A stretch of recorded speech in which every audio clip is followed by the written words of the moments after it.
கர்த்தருடைய பரிசுத்த நாமத்துக்கு மகிமை உண்டாவதாக. இன்றைக்கு நம்ம தியானிக்கிற சங்கீதம் 47.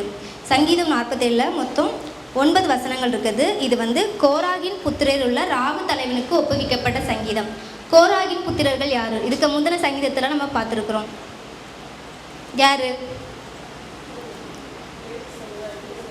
லேவி சமுதாயத்தை சேர்ந்தவர்கள், தேவனை ஆராதிக்கிறவர்கள், தேவனை ஆராதிக்க நியமிக்கப்பட்டவர்கள், ஆண்டவரை துதிக்கிறவர்கள்.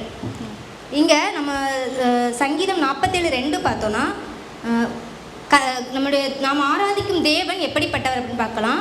அவர் ஒரு வல்லமையுள்ள தேவன், உன்னதமானவர், பயங்கரமானவர், பூமி அனைத்திற்கும் மகத்துவமான ராஜாவாக இருக்கிறார், அன்புள்ள தேவன்.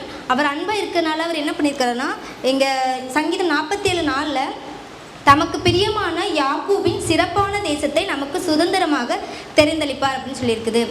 சங்கீதம் 47:1 வாசித்தோன்னா, சகல ஜனங்களே கைகொட்டி தேவனுக்கு முன்பாக கம்பீர சத்தமாய் ஆர்ப்பரியுங்கள். இங்கே யாரை கூப்பிட்டுருக்குறாங்க? சகல ஜனங்களையும் எதுக்காக கூப்பிட்டுருக்குறாங்க? கைகொட்டி தேவனுக்கு முன்பாக கம்பீர சத்தமாய் ஆர்ப்பரிக்க சொல்லியிருக்கிறாங்க. சகல ஜனங்கள், பூமி அனைத்திற்கும் ராஜா யாரு?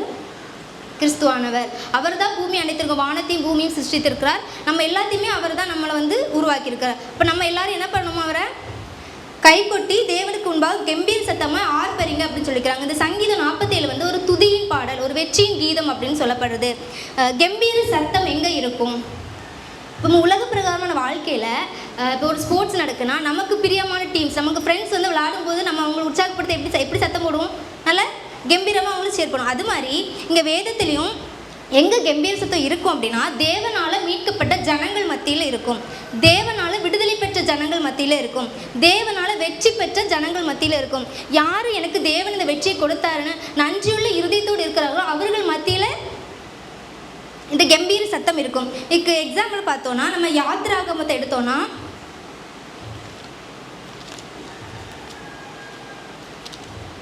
இங்கே இஸ்ரவேல் ஜனங்களை மோசே வழிநடத்தி வர்றாரு, செங்கடலை கடந்து வர்றாங்க. யாத்திராகமும் 14:30 இவ்விதமாய் கர்த்தர் அந்நாளிலே இஸ்ரவேலரை எகிப்தியர் கைக்கு தப்புவித்து ரட்சித்தார், கடற்கரையிலே எகிப்தியர் செத்து கிடக்கிறத இஸ்ரவேலர் கண்டார். இங்கே இஸ்ரவேலர்களை எகிப்தியரின் கைக்கு தப்புவிக்கிறாரு. இது இஸ்ரவேல் மக்கள் அவங்க பெற்ற விடுதலைக்காகவும் அவங்களுக்கு கிடைத்த வெற்றிக்காகவும். யாத்திராகமம் 15 நம்ம வாசித்தோன்னா, அப்பொழுது மோசேயும் இஸ்ரவேல் புத்திரரும் கர்த்தரை புகழ்ந்து பாடினார்கள். அவர்கள் பாடின பாட்டு, கர்த்தரை பாடுவேன், அவர் மகிமையாய் வெற்றி சிறந்தார், குதிரையும் குதிரை வீரனையும் கடலினை தள்ளினார், கர்த்தர் என் பலனும் என் கீதமுமானவர், அவர் எனக்கு இரட்சிப்பானவர், அவரே என் தேவன், அவருக்கு வாசஸ்தலத்தை ஆயத்த பண்ணுவேன், அவரே என் தகப்பனுடைய தேவன், அவரை உயர்த்துவேன், கர்த்தரே யுத்தத்தில் வல்லவர், கர்த்தர் என்பது அவருடைய நாமம். அடுத்து 15:11 வாசித்தோனா, கர்த்தாவே தேவர்களில் உமக்கு ஒப்பானவர் யார்? பரிசுத்த மகத்துவம் உள்ளவரும் துதிகளில் பயப்படத்தக்கவரும் அற்புதங்களை செய்கிறவருமாகிய உமக்கு ஒப்பானவர் யாருன்னு சொல்லிட்டு கர்த்தரை துதித்து பாடுறாங்க. கர்த்தர் அவங்களுக்கு கொடுத்த வெற்றிக்காக பாடுறாங்க.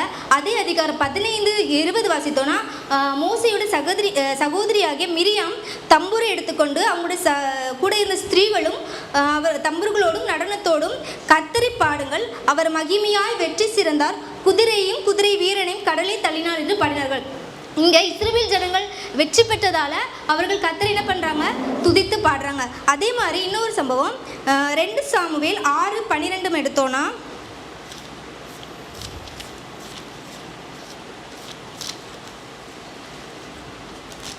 அங்கே தாவீது உடன்படிக்கையை கொண்டு வந்த போது என்ன நடக்குன்னா,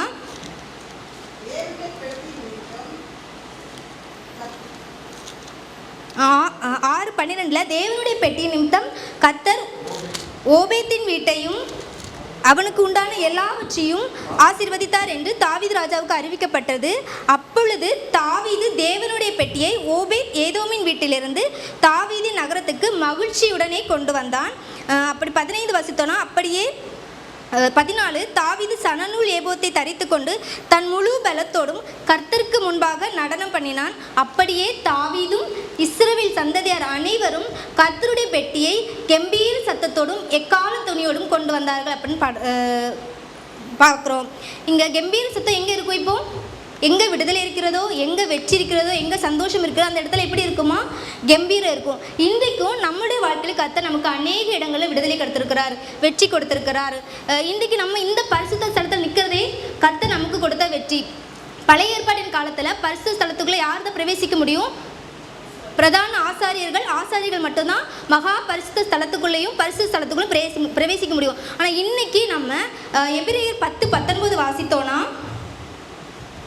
நாம் பரிசுத்த ஸ்தலத்துக்குள் பிரவேசிக்க வேண்டும் என்பதற்காக இயேசுவானவர் தமது மாம்சமாகி திரையின் வழியால் புதிதும் ஜீவனுமான மார்க்கத்தை நமக்கு உண்டு பண்ணினார். இன்னைக்கு நம்ம இந்த பரிசுத்த ஸ்தலத்தில் நிற்கதே நமக்கு அவர் கொடுத்த பெரிதான வெற்றி. நம்ம அவரை எப்படி ஆராதிக்கணும்? அப்போ இன்னும் அதிகமாய் கைத்தாளத்தோடும் கம்பீர சத்தத்தோடு நம்ம அவரை ஆராதிக்கணும், அவரை துதிக்கணும். நம்ம அப்படி அவரை ஆராதிக்கும் போது, நம்ம அவரை துதிக்கும் போது நமக்கு என்ன நடக்கும் நம்முடைய வாழ்க்கையில் அப்படின்னு பார்த்தோன்னா, யோசுவா எடுத்துக்கலாம்.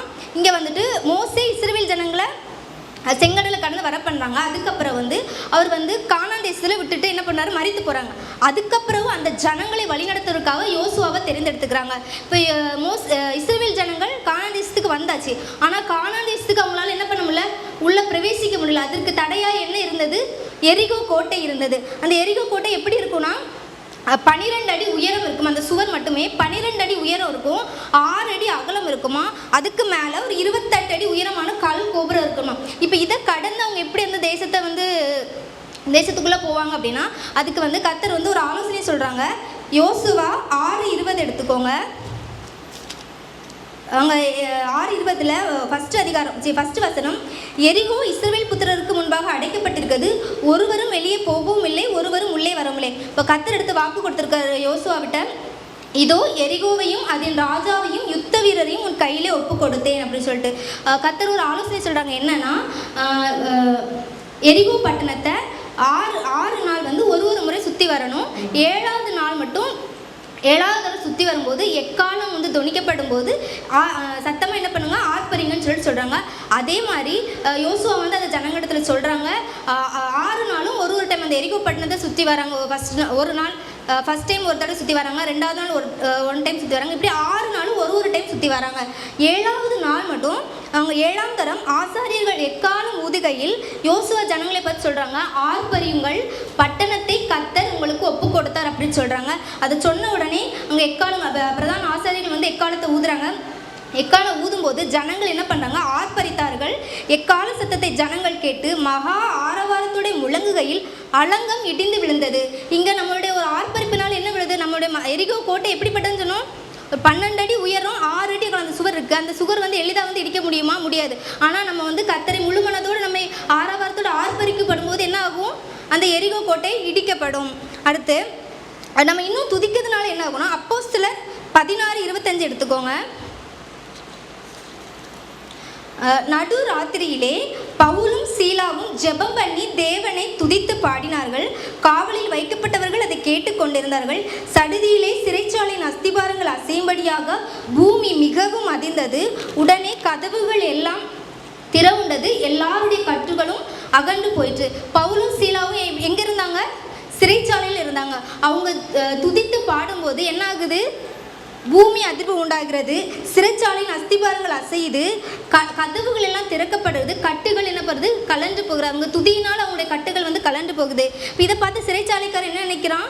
இவர்கள் சிறைச்சாலையின் கதவு திறந்திருக்கிறத பார்த்து இவங்க தப்பித்து போயிட்டாங்கன்னு சொல்லிட்டு தன்னைத்தானே என்ன பண்ணுறாங்க? கொலை செய்ய நினைக்கிறாங்க. அப்போ பவுல் சொல்கிறாரு, நீ உனக்கு கெடுதி ஒன்றும் செய்து கொள்ளாதே, நாங்கள் எல்லோரும் இங்கே தான் இருக்கிறோன்னு சொல்கிறாங்க. அந்த கணமே அந்த சிறைச்சாலைக்காரனும் அவனோடு இருந்தவர்கள், அவனுடைய குடும்பம் என்ன பண்ணுறாங்க? ரட்சிக்கப்படுறாங்க, தேவனை ஏற்றுக்கொள்கிறாங்க, ஞானஸ்தானம் பெறாங்க. இஸ்ரவேல் ஜனங்கள் துதித்த போது எரிகோ இடிந்து விழுந்தது. அவர்கள் அந்த கானான் தேசத்தை என்ன பண்ணாங்க? சுதந்திரித்து கொண்டாங்க. பவுலும் சிலாவும் துதித்த போது பூமி அதிர்ந்தது, சிறைச்சாலை கதவுகள் திறவுண்டது, கட்டுகள் கலந்து போய். இன்றைக்கு நீங்களும் நானும் கர்த்தரை கம்பீர சத்தத்தோடு கைத்தாளத்தோடு நம்ம ஆர்ப்பரிப்போம்னா நம்முடைய குடும்பத்தில் மதிலாக இருக்கிற பிரச்சனைகள் இன்னைக்கு இடிக்கப்படும், தடைகள் மாறும். சிறைச்சாலையின் அனுபவம் உங்களிடத்துல இருந்தனா இன்னைக்கு அந்த அனுபவம் மாறும். சிறைச்சாலை அனுபவத்திலேருந்து இருந்து வெளியே வரீங்க. விசுவாசத்தோடு துதிக்கும் பொழுது இது எல்லாம் நடக்கும். என் தேவன் எனக்காக ஏதாவது செய்திருவார் என்ற விசுவாசம் உங்களிடத்தில் இருக்குமானால் உங்களுடைய கண்ணீர் மாறும், கவலைகளை மாற்றுகிறவராக இருக்கிறார். இல்லை நான் பாவி, எனக்கு தேவன் இறக்க செய்வார் அப்படின்னு நினைச்சிங்கன்னா கர்த்தர் சொல்லுகிறார், பாவத்தை வாயினால் அறிக்கையிட்டு ஜெபிக்கும் பொழுது நம்முடைய பாவத்தை அவர் சமுத்திரத்தின் ஆழத்திலே போடுகிறவராக இருக்கிறார். இப்போ இன்னைக்கு நீங்கள் அந்த பாவத்தை நீங்கள் அறிக்கையிட்டு ஜெபித்தீங்கன்னா கர்த்தர் உங்கள் பாவங்களை மன்னிக்கிறவராக இருக்கிறார். இன்னும் நினைக்கலாம், நான் டெய்லி ஜெபிக்கிறேன், கண்ணீரோடு இருக்கிறேன், என்னோட ஜெபத்துக்கு தேவன் கேட்கிறாரா, என் ஜெபத்துக்கு தேவன் பதில் கொடுப்பாரா அப்படின்னு நினைத்தீங்கன்னா சங்கீதம் 47:8 தேவன் தமது பரிசுத்த சிங்காசனத்தில் வீற்றிருக்கிறார் அப்படின்னு பார்க்குறோம். சங்கீதம் 11:4 அவருடைய கண்கள் மனுபுத்திரரை நோக்கி கொண்டிருக்கிறது. நீங்கள் ஜெபிக்கிறதையும் உங்களுடைய கண்ணீரையும் உங்களுடைய கவலைகளையும் உங்களுடைய பாரங்கள் எல்லாத்தையுமே யாரு? கர்த்தர் பரிசுத்த ஸ்தலத்திலிருந்து உங்களை பார்த்து கொண்டே இருக்கிறார். உத்தம இருதயத்தோடு இருக்கிறவர்களுக்கு அவர் தமது மகிமையை விளங்க பண்ணுவார். ஆவியோடும் உண்மையோடும் நீங்கள் அவரை ஆராதிப்பீர்களானால் தேவன் அங்கே வாசம் செய்வார். வெளிச்சம் ஒரு வீட்டுக்கு வந்துச்சுன்னா அந்த வீடு எப்படி இருக்கும்? பிரகாசமாக இருக்கும். அதே போலதான் நீங்கள் கர்த்தரை துதித்து கர்த்தரை ஆராதிக்கும் பொழுது உங்களிடத்துல தேவன் வாசம் செய்வார். உங்களுடைய வீடு பிரகாசமாக மாறும். உங்களுடைய வாழ்க்கையில் உங்களுடைய சூழ்நிலைகள் எல்லாம் மாறும். எப்பொழுதும் கர்த்தரை துதித்து கொண்டே இருக்கணும். எப்போதாவது துதிக்கிறது இல்லாமல் இந்த சண்டே சர்ச்சைக்கு வந்தால் மட்டும்தான் நான் துதிப்பேன், அப்போ பாஸ்டர் பாடுவாங்க, கொயர் பாடுவோம், நான் சும்மா அப்படி பார்த்துட்டு அப்படி இல்லாமல் எப்பொழுதும் கிடைக்கிற எல்லா நேரத்திலும் என்ன பண்ணுவோம்? தேவனை துதிக்கும் பொழுது கர்த்தர் உங்களுக்காக யுத்தம் செய்வார். நீங்கள் உங்கள் கவலைகளோடு இல்லாது கர்த்தரை மனமகிழ்ச்சியோடு துதிக்கும் போது கர்த்தர் உங்களுக்காக யுத்தம் செய்கிறவராக இருக்கிறார். உங்களுடைய கண்ணீர் மாறும், உங்களுடைய கவலைகள் மாறும், உங்களுடைய கடன் பாரங்கள் மாறும், உங்களுடைய பிரச்சனைகள் மாறும். எல்லா விஷயமும் கர்த்தர் உங்களுக்கு விடுதலை கொடுக்கிறவராக இருக்கிறார். இன்றைக்கும் இந்த இடத்துல என்னோடு கூட கர்த்தரை ஆராதிக்க, அவரை மகிமைப்படுத்த, அவரை துதிக்க ஆயத்தமாக இருக்கீங்களா? முடிந்தவர்கள் எழும்பி நின்று கர்த்தரை என் கூட சேர்ந்து துதிக்கலாம், ஆராதிக்கலாம். சங்கீதம் 115:17 சொல்லுகிறது, மரித்தவர்களும் மௌனத்தில் இறங்குகிறவர்களும் தேவனை துதியார்கள். இன்னைக்கு நம்ம எல்லாரும் இந்த இடத்துல தேவன் கொடுத்த ஜீவனோடும் சுகத்தோடும் பலத்தோடும் இந்த இடத்துல இருக்கிறோம். கர்த்தர் நமக்கு கொடுத்த சுகத்தோடும் பலத்தோடும் கர்த்தரை ஆராதிப்போம். ஆர்ப்பரிப்போம் ஆர்ப்பரிப்போம். அதில் முடிந்தவர்கள் எழுப்பி நிற்கலாம். உங்களுக்கு ஆராதிக்கணும்னு தோணுச்சு அப்படின்னா நீங்கள் எழுப்பி நிற்கலாம். ஆர்ப்பரிப்போம் ஆர்ப்பரிப்போம், அலங்கம் இடியும் வரை ஆர்ப்பரிப்போம். எக்காலம் ஊதி எரிகோவை பிடிப்போம், ஆரவார துதியோடு கானானுக்குள் நுழைவோம். எக்காலம் ஊதி எரிகோவை பிடிப்போம், ஆரவார துதியோடு கானானுக்குள் நுழைவோம். எழுப்புதலின் நேரமல்லோ இது, யோசுவாவின் காலமல்லோ. எழுப்புதலின் நேரமல்லோ இது, யோசுவாவின் காலமல்லோ. துதிக்கும் நமக்கோ தோல்வி இல்லை, வெற்றி நிச்சயமே. துதிக்கும் நமக்கோ தோல்வி இல்லை, வெற்றி நிச்சயமே. வரங்கொண்டு திடமனதாய் இருப்போமே, இந்த பாரதத்தை சுற்றி சுற்றி சுதந்தரிப்போமே. வரங்கொண்டு திடமனதாய்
உண்மையோடு ஆராதிப்பீர்களான கர்த்தர் உங்கள் ஒவ்வொருவரையும் ஆசீர்வதிப்பாராக. மீதியான நேரங்களும் கர்த்தர் தாமே உங்கள் ஒவ்வொருவரையும் வழி நடத்தி செல்வாராக என்று சொல்லி இந்த வார்த்தையை முடித்து கடந்து போகிறேன். ஆமென்.